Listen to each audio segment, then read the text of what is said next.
pagka ayaw nila sa tao, nakaka-cancel yung visa. Yung visa. Pag gusto nila yung tao, o may tuloy, kaya hindi nagtitiwala yung mga tao eh. Noong hindi pa po nagsasalita si Saldico, ano po sabi ng DOJ?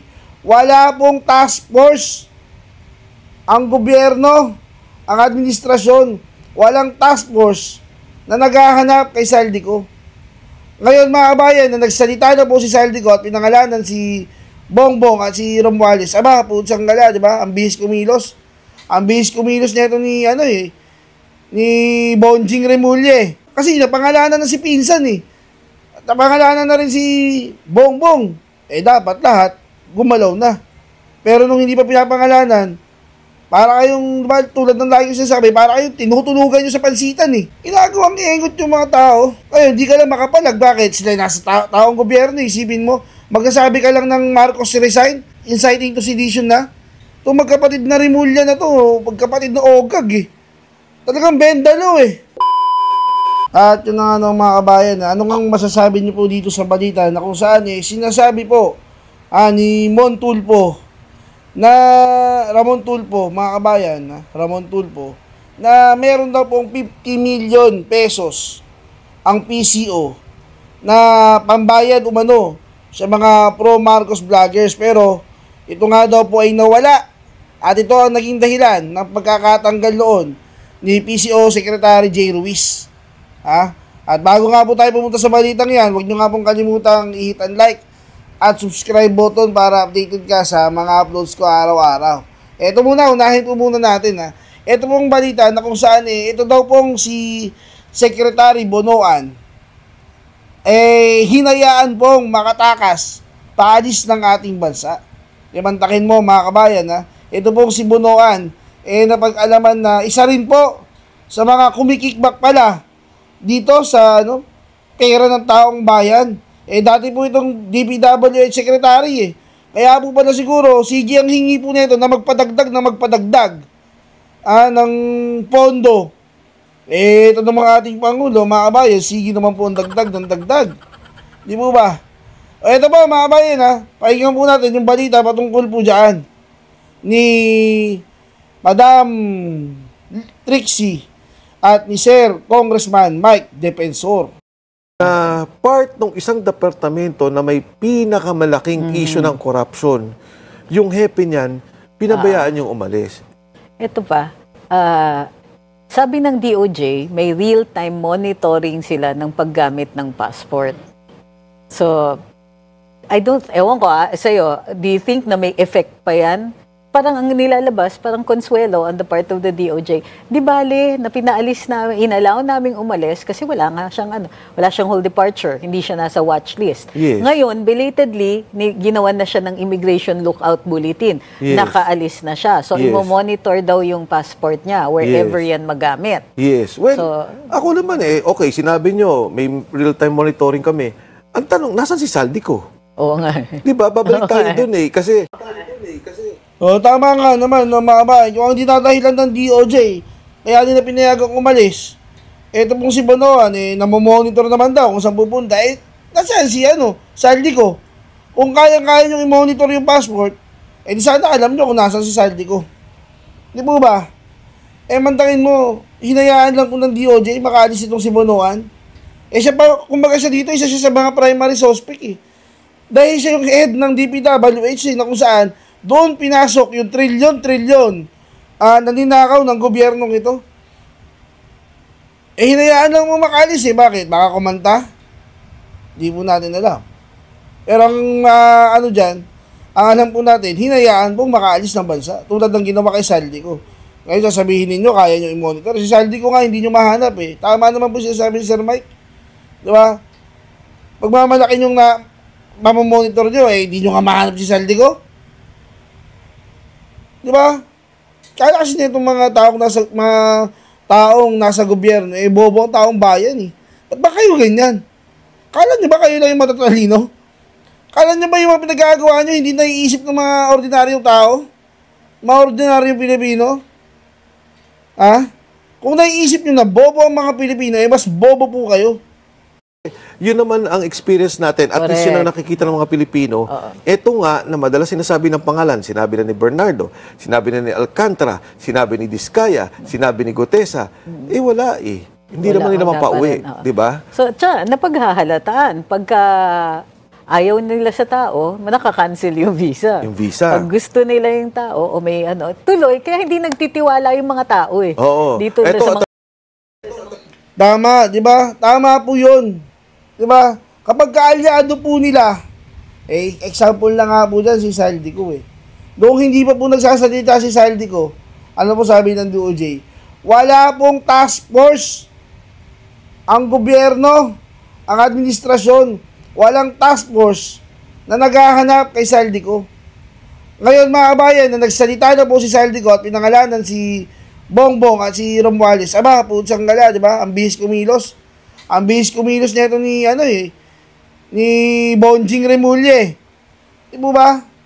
Agad-agad, lahat. Napakilos. Di ba? Kasi napangalanan na si Pinsan eh. At napangalanan na rin si Bongbong. Dapat lahat gumalaw na. Pero nung hindi pa pinapangalanan, para kayong, diba, tulad ng lagi ko sinasabi, para kayong tinutulugan nyo sa pansitan eh. Yun yung nakakainis mga kabayan eh. Pagkaalyado po nila, hayaan lang nila. Tulad niyan, hinayaan si Bonoan. Ngayon, dahil nagsalita si Saldico, hindi na nila kaalyado, huhulihin na ngayon. May Interpol na. Diba? Yung mga gago eh. Kakainis mga kabayan. Ginagawang iengot yung mga tao. Obvious na obvious naman. Ngayon, hindi ka lang makapalag. Bakit? Sila nasa taong gobyerno. Isipin mo, magsasabi ka lang ng Marcos resign, inciting to sedition na, kukulong ka na kagad. Mga kabayan, mabigat ang kasong inciting ha. Inciting to sedition. Ibig sabihin, nagtataksil ka sa bansa mo. Dati, ang parusa dyan, tawag mo dito, firing squad. Ngayon, diba, inciting to sedition. Sabi ka ng Marcos resign, itong magkapatid na Remulla na to, magkapatid na Ogag eh. Talagang bendalo eh. Diba? Noong panahon ni Noynoy eh. Kahit sabihin mo ngayon, si Noynoy. Never niyang naisip, never na pigilan yung taong bayan na magngangaw-ngaw dyan. Panahon ni Gloria. Panahon niya ni Pangulong Duterte. Di ba? Kulang na lang, ilagay, mamatay ka na eh. Pero hinahayaan lang. Ngayon, sa panahon ni Marcos, bawal ka magsabi ng Marcos resign? Dahil inciting to sedition? Gago tong magkapatid na Remulla na to eh. Di ba? O, tuloy mo, sir. Attorney Trixie, Investigasyon. yung babae na binanggit ko sa'yo, yung mag-asawang Estrada at saka yung asawa niya, kasi dalawa sila eh, Oo. na magkasama, ang kwento, meron silang passport, iba pangalan. Uy. Iba pangalan. Isa pa Yun ang yan, supposedly information. Again, ito'y kwento lang na nirelay coming from them, na nirelay sa isang malapit nilang kamag-anakan. So, yung binabanggit mo na, okay, pagka pala delikado, kakampi, papalisin. Makakaalis. Makakaalis. Pagka naman ayaw ipitin, ayun nga, nakakaalis. Pag iipitin, ang daling ikulong. Kaya pagka gusto, may paraan. Yeah, itong kay Secretary Manny Bonoan, mabigat to. Mabigat to. Yeah. At tingin ko yung taong bayan talagang mainit dito sa isyong to. Tingin mo makakabalik pa? Tingin mo na? Si Secretary Manny? Oo. Sa tingin ko, honestly, hindi. Tingin ko he knows too much. Kasi imposible secretary ka eh. Oo. Agree, Pwede ba namang si Alcantara ang mastermind ng lahat? Di ba ang process ng lahat? Maniwala ba kayo? Oo. Tsaka, hindi nila magagawa yan ng ganong katagal kung ang mastermind, yung isang tao na kayang maglabas ng 10 million sa sa casino. Kumbaga, kung ganun ka-flagrant, nahuli na sila kaagad kung siya yung mastermind. So, there has to be somebody else. Di ba? Yun nga eh. Sasabihin nyo, hindi si Bongbong Marcos, hindi si Romualdez. Papalabasin nyo sino? Di ba? Si Jackson, gusto palabasin si Bersamin. Di ba? I can attest to that. Hindi gagawin ni Bongbong. Bakit? 24/7 ka bang kasama ni Bongbong? Ikaw na ba ang asawa ni Bongbong, sir? Di ba? Ikaw na ba ang personal security kay ni Bongbong? Saka pang gago, ikaw ang lakson eh. O maiba naman tayo sa balita mga kabayan. Mantakin nyo mga kabayan. Yung PCO daw po. Presidential Communications. Mga kabayan. Nilaglag po ni Ramon Tulfo. Mantakin mo mga kabayan Usahin po natin itong balita patungkol po dyan. Ito mga kabayan.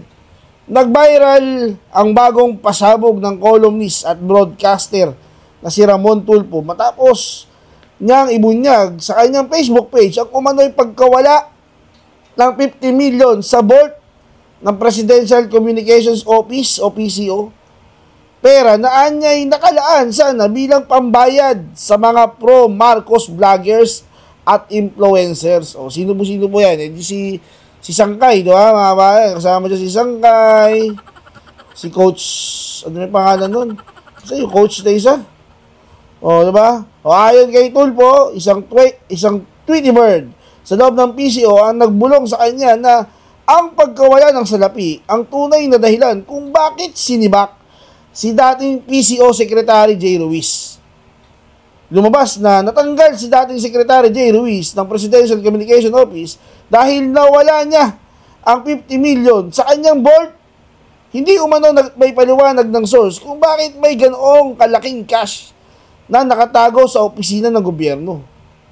Ibinunyag rin ni Mon Tulfo na hindi inireport sa pulisya ang pagkawala ng pera dahil hindi malinaw kung saan ito nanggaling. Sa gitna ng katahimikan ng PCO, usap-usapan ngayon ang haka-hakang nakalaan umano ang 50 million para bayaran ang mga vloggers at influencer na nagtatanggol sa administrasyong Bongbong Jr. Hanggang ngayon, ayon pa kay Tulfo, wala pa rin natutukoy kung sino ang kumuha ng pera. Marami na rin netizen ang nagtataka kung totoong pera ito. Kung totoong pera na ito ay para sa vloggers, gaano kalawak ang makina ng propaganda at bakit may vault na may 50 million cash sa isang opisina na dapat hindi humahawak ng ganitong pera. O, di ba mga bayan, napakatindi po na isiniwalat. 50 million sa opisina ng PCO. Sino ba yung mga miyembro ng PCO? Siyempre, panahon ni J. Ruiz, nandiyan din si Antikner, no, mga kabayan. Diba? Pambayad sa mga vlogger, vlogger din naman si Antikner, di ba? Ibig sabihin, kasama po ba siya doon? Sa nababahagi na ng 50 million, di po natin alam. Si Mon Tulfo po nagsabi niyan, Pambayad daw po sa mga vlogger, na pro-Marcos vlogger, 50 million. Di po ba? Napakatindi po. Ang lawak nung diba? Kanina nga, sabi ko nga sa inyo, mukhang yung mga mainstream media, hindi na po nadadaan sa payroll, kaya bumabanat na po sa gobyerno, Di po ba? O, hanggang dyan na lang po mga bayan, at magkita-kita pa po tayo sa mga susunod nating video. Paalam.